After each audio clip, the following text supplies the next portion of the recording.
আজকে জুমার দিনে মসজিদ ভরেছে, আজকে ফজরের কাতারে, আজকে ফজরের সময় কয় কাতার মুসল্লি আজকে এই মসজিদে হয়েছে? বলেন আপনি, ইমাম সাহেব বলেন আপনি আমাকে, কয় কাতার হয়েছে আপনার এখানে? তাহলে জুমার সময় কেন মসজিদ ভরলো, ফজরের সময় কেন মসজিদ ভরে নেই? এরা কি সব, আপনারা কি সব বিদেশি মানুষ এখানে আসছেন নাকি আছে নামাজ পড়তে, নাকি মহল্লার সবাই? মহল্লার বেশি না বিদেশি মানুষ বেশি? দেখি তো মহল্লার কারা কারা আছেন, দেখি হাত উঠান তো দেখি, মহল্লার কারা কারা আছেন? গোটা মসজিদ আজকে মহল্লার মানুষ। তাহলে মসজিদে জুমার দিনে আজকে মসজিদ ভরলো, আল্লাহর ফরজ বিধান ফজরে কেন মসজিদ ভরে নেই? কারণ আপনার রূহ মরে গেছে। আর জুমাটাও যদি না পড়েন, এলাকায় বাজারে বসলে কি বলবে? বুড়া হয়ে গেছে, জুমা নামাজ তো পড়েই না, জুমাটাও পড়ে না। ইমাম স্বীকৃতি দিয়েছে এখানে এক কাতার মানুষ হয়েছে আজকে সকালবেলা, বাকিরা কি মরে গেছিলেন নাকি? নিজেকে প্রশ্ন কইরেন মাঝে মাঝে, এই জিজ্ঞাসগুলো মাঝে মাঝে প্রশ্ন কইরেন। চাচা, যুবক, যে আরাম আর আয়েশের জিন্দিগি তুমি ধারণ করছো, মনে রাখো, মনে করো না তোমার বাবা তোমার আগে যাবে, তোমার মা তোমার আগে যাবে, এটা মনে করো না।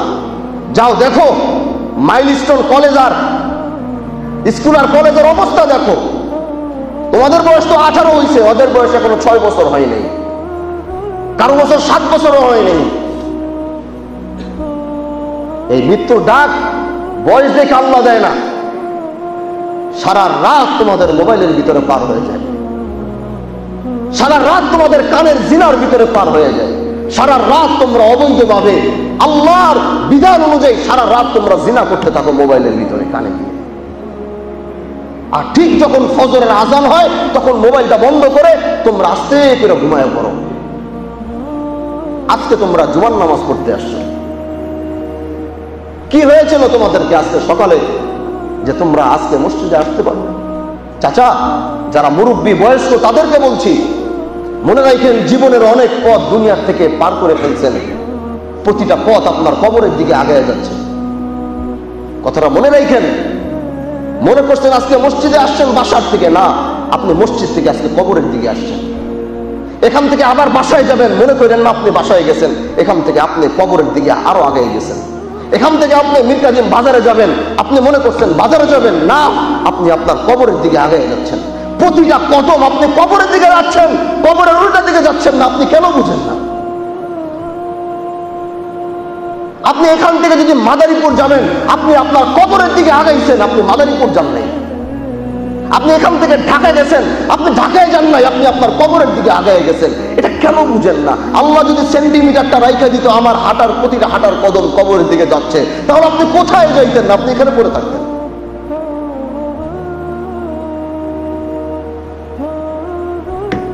বুঝাবো তো আর কিভাবে বুঝাবো?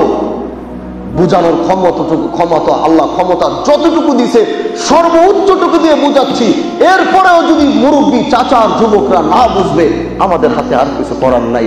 আল্লাহর কাছে অন্তত বলতে পারবো আহকামুল হাকিমিন, জীবনের সর্বোচ্চ চেষ্টা করে তাদেরকে বুঝিয়েছি।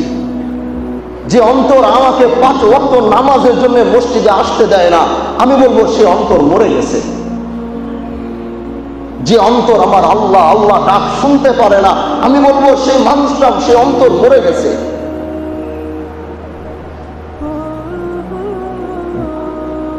এবার আপনি জিজ্ঞাসা করবেন, বলেন, জিজ্ঞাসা করেন, আমি আপনাকে সাফ সাফ ভাবে বুঝাই। যেটার জন্য আমার প্রয়োজন দুনিয়ার মানুষ সেটা বুঝে না। দুনিয়ার মানুষ সব সময় উল্টাটা বুঝে। আল্লাহ এক পাশে থাকলে, আল্লাহর আদেশ এক পাশে থাকলে, আর শয়তানের চক্রান্ত এক পাশে থাকলে, আল্লাহর আদেশকে অমান্য করে শয়তানের চক্রান্ত এই দেশের মানুষ অ্যাকসেপ্ট করে, তাহলে এই অন্তর বেঁচে না, এই অন্তর তো মরে গেছে।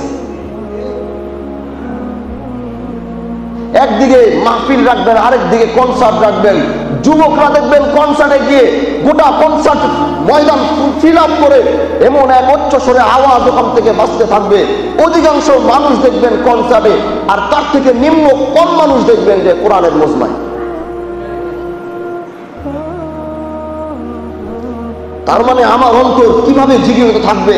যেখানে আল্লাহর হুকুম আমার সামনে থাকে, শয়তানের চক্রান্ত আমার সামনে থাকে, আমি জানি উনি আহকামুল হাকিমিন, আমি জানি উনি আমাকে পেলে রাখছে, আমি জানি উনি আমাকে হায়াতের জিন্দেগি দিয়ে রাখছে, আমি জানি উনি আমার সমস্ত হাজত পূরণ করছে, আমি জানি উনি ছাড়া আমার কোনো অস্তিত্ব নাই, আমি জানি উনি ছাড়া আমার কোনো জাত আর সিফাত নাই, আমি জানি উনি ছাড়া আমার জীবন অচল। তারপরেও উনার আগের সামনে থাকার পরেও আমি শয়তানের চক্রান্তকে অ্যাকসেপ্ট করি। আমার দিল কিভাবে বেঁচে থাকবে? এই দিল তো মরে গেছে।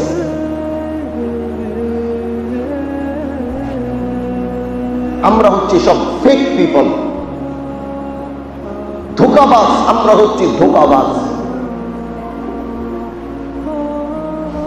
আমরা নিজেরা নিজেদের সাথে যেমন ধোঁকা করি, আমরা তার থেকেও বড় ধোঁকা আল্লাহর সাথে করি।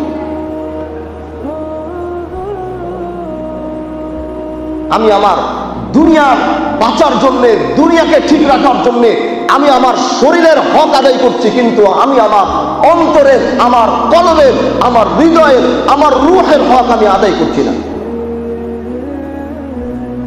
কি লাভ এই রূহ যদি শরীরে না থাকে?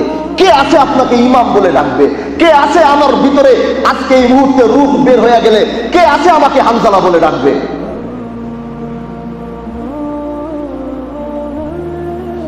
আপনি গাড়ি কিনেছেন, সবচেয়ে দামি গাড়ি কিনেছেন, যদি আপনি গাড়ির ভিতরে পেট্রোলই না ভরেন তো আপনি গাড়ি চালাবেন কিভাবে ভাই?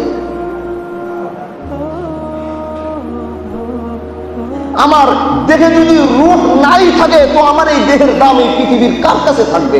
আমি যদি আজকে বাংলাদেশের ডক্টর ইউনূস হই আর আমার ভিতরে যদি রূহ না থাকে, আমার এই দুনিয়া কেন, এই দেশে আমার কোনো মূল্য নাই।